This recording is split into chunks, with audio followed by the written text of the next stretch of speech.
Po mga mare, ito na po ang ating pastel po.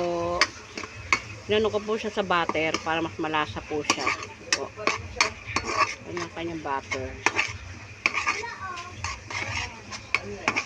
Ayan ating ipapastel po. Ito yung ulam ng aking jowa. Wala na, yan na lang po natira, pinapak na. O mga mare.